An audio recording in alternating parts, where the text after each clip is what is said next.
Liquor స్కామ్లో వాసుదేవరెడ్డి అప్రూవర్గా మారినట్లు సమాచారం. దీంతో మాజీ సీఎం జగన్కు లిక్కర్ స్కామ్ కేసులో మరో ఉచ్చు బిగుస్తోంది.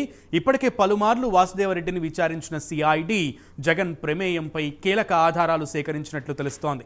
అంతేకాకుండా మద్యం బ్రాండ్ల ఎంపిక, వాటాలపై కీలక ఆధారాలను సేకరించిన సిఐడి ఈ కేసులో జగన్తో సహా పలువురు ప్రమేయంపై వాసుదేవరెడ్డి సాక్ష్యాలు ఇచ్చినట్లు ప్రచారం జరుగుతుంది. ఇక విచారణకు సహకరిస్తానని వాసుదేవరెడ్డి చెప్పినట్లు సమాచారం.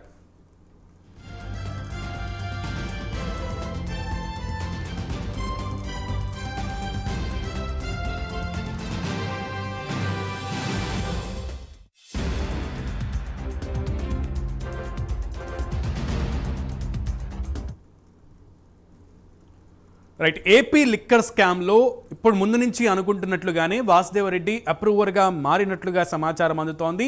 అసలు అప్రూవర్గా మారినటువంటి వాసుదేవరెడ్డి ఎవరెవరు పేర్లు చెప్పారు, ఎంతెంత వాటాలు ఉన్నాయని చెప్పారు అనే విషయాలన్నీ కూడా ఇప్పుడు సస్పెన్స్గా ఉన్నాయి. ఎవరెవరు పేర్లు వస్తే ఎంతెంత మంది ఇరుక్కుంటారు అనేది కూడా ఇక్కడ చర్చనీయాంశంగా మారింది. దీనికి సంబంధించి పూర్తి సమాచారం మా అసోసియేట్ ఎడిటర్ రాజు లైవ్ ద్వారా అందిస్తారు. రాజు. రైట్ సునీల్, మొత్తం మీద ఆంధ్రప్రదేశ్లో సంచలనం రేపుకెత్తించినటువంటి లిక్కర్ కుంభకోణానికి సంబంధించి ఏపీ బెవరేజెస్ మాజీ ఎండీగా ఉన్నటువంటి వాసుదేవరెడ్డిని గత కొద్ది రోజుల క్రితం బెంగళూరులో సిఐడి అధికారులు అదుపులోకి తీసుకొని రెండోసారి విచారించి వదిలేశారని చెప్పేసి తెలుస్తోంది. అయితే దీనికి సంబంధించి వాసుదేవరెడ్డి అప్రూవర్గా మారడమే కాకుండా సిఐడి అధికారులు అడిగినటువంటి సమాచారాన్ని అంతా కూడా వాళ్ళకి ఇచ్చారు అని చెప్పేసి మనకు సమాచారం. అయితే ఈ నేపథ్యంలోనే వాసుదేవరెడ్డి నోరు విప్పితే ఖచ్చితంగా ప్యాలెస్ రహస్యాలు బయటపడేటటువంటి అవకాశాలు ఉండడంతో దీని మీద ఇప్పుడు జగన్ టీం మల్లగుల్లాలు పడుతుంది అనేసి ప్రచారం జరుగుతోంది. ఎస్పెషల్లీ ఈ కేసుకు సంబంధించి తాడేపల్లి ప్యాలెస్కి వెళ్ళినటువంటి వాటాలకు సంబంధించినటువంటి వివరాలు, వాటికి సంబంధించినటువంటి సాక్ష్యాధారాలను వాసుదేవరెడ్డి సిఐడికి సంబంధించినటువంటి అధికారులకు అందజేశారు. సిఐడికి సహకరిస్తూ ఉన్నాడు, అప్రూవర్గా మారతానని చెప్పినటువంటి నేపథ్యంలోనే సిఐడి అధికారులు అతన్ని అరెస్ట్ చేయకుండా విచారించి వదిలేస్తున్నారు. ఎప్పుడు కావాలంటే అప్పుడు విచారణకి వచ్చేందుకు కూడా ఆయన సుముఖంగా ఉండడం, అంతేకాకుండా పూర్తి వివరాలు అందజేస్తూ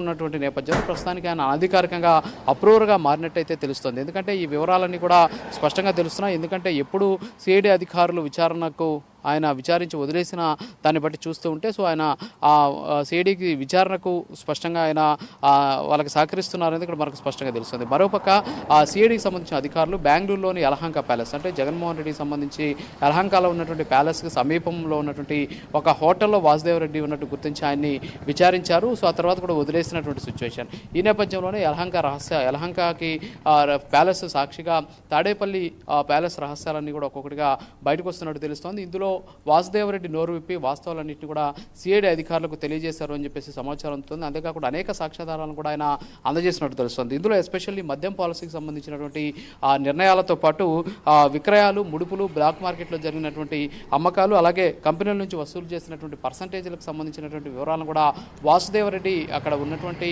సిఐడి అధికారులకు అందజేసినట్టు తెలుస్తుంది. దీంతోపాటు ప్రభుత్వ పెద్దల్లో ఎవరి పాత్ర ఈ స్కామ్లో ఉంది అనేటటువంటి వివరాలను కూడా సిఐడి అధికారులు రాబట్టినట్టు తెలుస్తుంది. మరీ ముఖ్యంగా 2019, 2024 అంటే వైసీపీ అధికారంలో ఉన్నటువంటి ఆ సమయంలో ఏ మద్యం కంపెనీల నుంచి ఎంత వ్యాపారం జరిగింది అనేటటువంటి వివరాలతో పాటు ఎస్పెషల్లీ పొరుగు రాష్ట్రాలతో పోలిస్తే ఆ బ్రాండ్ మద్యం ధరలు ఏపీలో ఎందుకు అత్యధిక రేట్లకు విక్రయించాల్సి వచ్చింది అనేటటువంటి వివరాలు కూడా అడిగి తెలుసుకున్నట్టు సమాచారం. మరోపక్క జగన్ ప్రభుత్వం తీసుకొచ్చినటువంటి 32 రకాల నాసిరకం బ్రాండ్ల నుంచి ఎంత వసూలు చేశారు అనేటటువంటి వివరాలకు సంబంధించిన సాక్ష్యాధారాలను కూడా వాసుదేవరెడ్డి సిఐడి అధికారులకు ఇచ్చినట్టు తెలుస్తుంది. మరోపక్క జగన్ అనుచరులకు సంబంధించినటువంటి 11 డిస్టిలరీల నుంచే దాదాపు 65% వరకు మద్యం కొనుగోలు చేయడం వెనుకున్నటువంటి అసలు మొదలబ ఏంటి, ఆ డబ్బంతా కూడా ఎక్కడికి వెళ్ళింది అనేటటువంటి వివరాలను కూడా వాసుదేవరెడ్డి సిఐడికి సంబంధించినటువంటి అధికారులకు అందజేశారని చెప్పేసి తెలుస్తుంది. మరోపక్క మద్యం ధరలు విపరీతంగా పెంచడం వెనుకున్నటువంటి అసలు రహస్యం ఏంటి, అలాగే ఆ గతంలో చంద్రబాబు ప్రభుత్వంలో ఎక్కువగా అమ్ముడుపోయినటువంటి మద్యం బ్రాండ్లను పక్కన పెట్టేసి 2019 తర్వాత వాటిని